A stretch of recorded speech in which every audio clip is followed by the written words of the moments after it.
Assalamualaikum warahmatullahi wabarakatuh. Perkenalkan, nama saya Novia Kamala Dewi. Saya dari Fakultas Ekonomi dan Bisnis, Prodi Manajemen. NIM saya adalah 289225105. Dosen pengampu saya adalah Bapak Muhammad Rosidi, SEMM. Di sini saya akan menjelaskan tentang bagaimana harmoni kewajiban dan hak negara. A. Menelusuri konsep dan urgensi harmoni kewajiban dan hak negara dan warga negara. Dalam tradisi budaya Indonesia semenjak dahulu, tak kalah wilayah Nusantara ini diperintah raja-raja, kita lebih mengenal konsep kewajiban dibandingkan konsep hak. Konsep kewajiban selalu menjadi landasan aksikologis dalam bentuk rakyat dan pengusaha. Rakyat wajib patuh kepada titah raja tanpa reserve sebagai bentuk penghambaan total. Apa sebenarnya yang dimaksud dengan hak dan kewajiban itu? Dan bagaimanakah hubungan keduanya? Hak adalah kuasa untuk menerima atau melakukan sesuatu yang semestinya diterima atau dilakukan oleh pihak tertentu dan tidak dapat oleh pihak lain. Manapun juga yang pada prinsipnya dapat dituntut secara paksa olehnya. Wajib adalah beban untuk memberikan sesuatu yang semestinya dibiarkan atau diberikan oleh pihak tertentu, tidak dapat oleh pihak lain manapun yang pada prinsipnya dapat dituntut secara paksa oleh yang berkepentingan. Kewajiban dengan demikian merupakan sesuatu yang harus dilakukan. Hak dan kewajiban merupakan sesuatu yang tidak dapat dipisahkan. B. Menanya alasan mengapa diperlukan harmoni kewajiban dan hak negara dan warga negara Indonesia. Mekanismenya adalah kepatuhan terhadap reservoir rakyat terhadap pengusaha, dalam hal ini raja atau sultan, sebagai bentuk penghambaan secara total. Keadaan yang sama berlangsung tak kalah masa penjajahan di Nusantara, di mana horizon kehidupan politik daerah jajahan mendorong aspek kewajiban sebagai konsultat ide dalam praksis kehidupan politik, ekonomi, dan sosial budaya. Dua kekuatan inilah yang mengkonstruksi pemikiran rakyat di Nusantara untuk mengedepankan kewajiban dan dalam batas-batas tertentu merupakan perolehan hak. Walaupun pada kenyataannya bersifat temporal karena sebagaimana terekam dalam Max Havelaar, rakyat yang tertindas akhirnya memberontak, menuntut hak-hak yang mereka. Sejak itulah konsep hak mulai lebih mengemukakan dan menggantikan konsep kewajiban yang mulai redup. C. Menggali sumber historis, sosiologis, politik tentang harmoni kewajiban dan hak negara dan warga negara Indonesia. Pertama, dari sumber historis. Secara historis, perjuangan menegakkan hak asasi manusia terjadi di dunia barat, tepatnya di Eropa, adalah oleh John Locke, seorang filsuf Inggris pada abad ke-17 yang pertama kali merumuskan adanya hak alamiah atau natural rights yang melekat pada setiap diri manusia, yaitu hak atas hidup, hak kebebasan, dan hak milik. A. Magna Carta pada tahun 1215, piagam perjanjian antara Raja John dari Inggris dengan para bangsawan. Isinya adalah pemberian jaminan beberapa hak oleh raja kepada para bangsawan beserta keturunannya, seperti hak untuk tidak dipenjarakan tanpa adanya pemeriksaan pengadilan. B. Revolusi Amerika pada tahun 1276. Perang kemerdekaan rakyat Amerika Serikat melawan penjajahan Inggris disebut Revolusi Amerika, Declaration of Independence atau Deklarasi Kemerdekaan. Amerika Serikat menjadi negara merdeka pada tanggal 4 Juli 1776, merupakan hasil dari revolusi ini.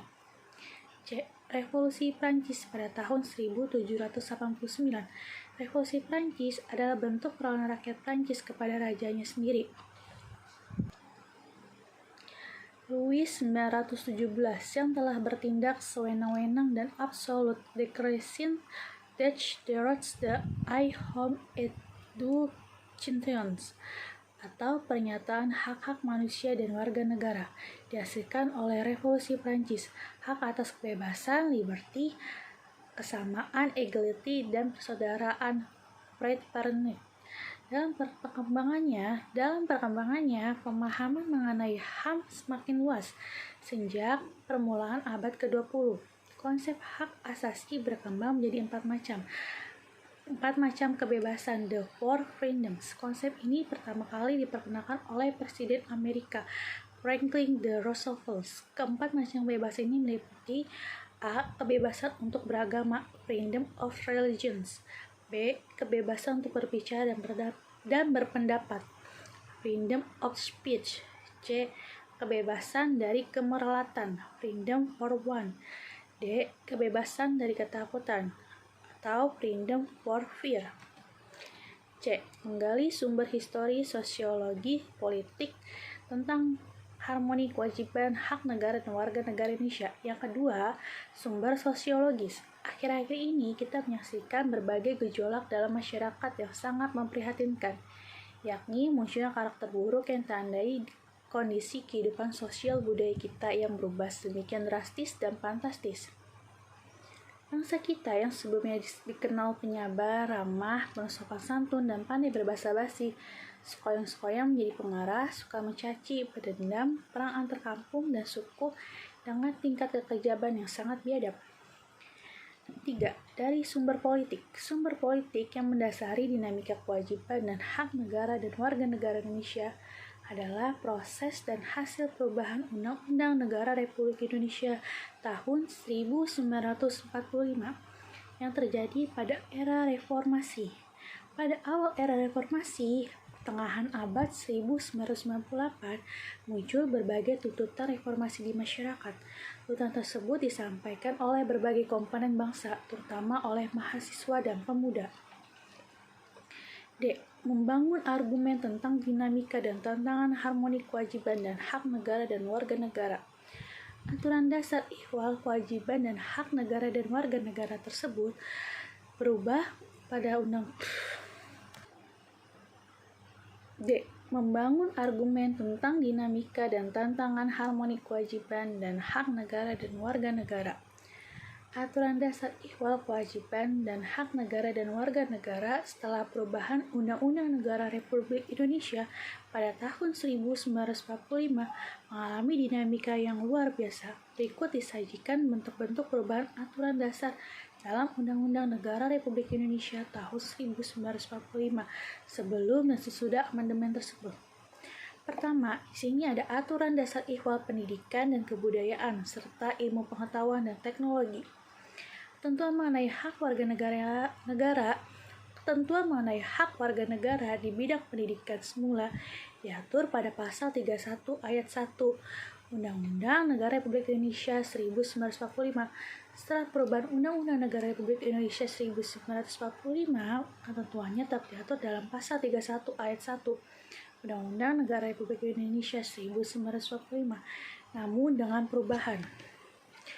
2. Aturan dasar ihwal perekonomian nasional dan kesejahteraan sosial. Bagaimana ketentuan mengenai perekonomian nasional diatur oleh Undang-Undang Negara Republik Indonesia tahun 1945. Sebelum diubah, ketentuan ini diatur pada bab 917 dengan judul kesejahteraan sosial dan terdiri atas 2 pasal, yaitu pasal 33 dengan ayat 3 dan pasal 34 tanpa ayat.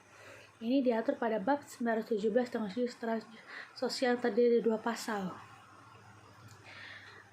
3. Aturan dasar ihwal usaha pertahanan keamanan negara. Semula ketentuan tentang pertahanan negara menggunakan konsep pembelaan terhadap negara pasal 30 ayat 1 Undang-Undang Negara Republik Indonesia 1945.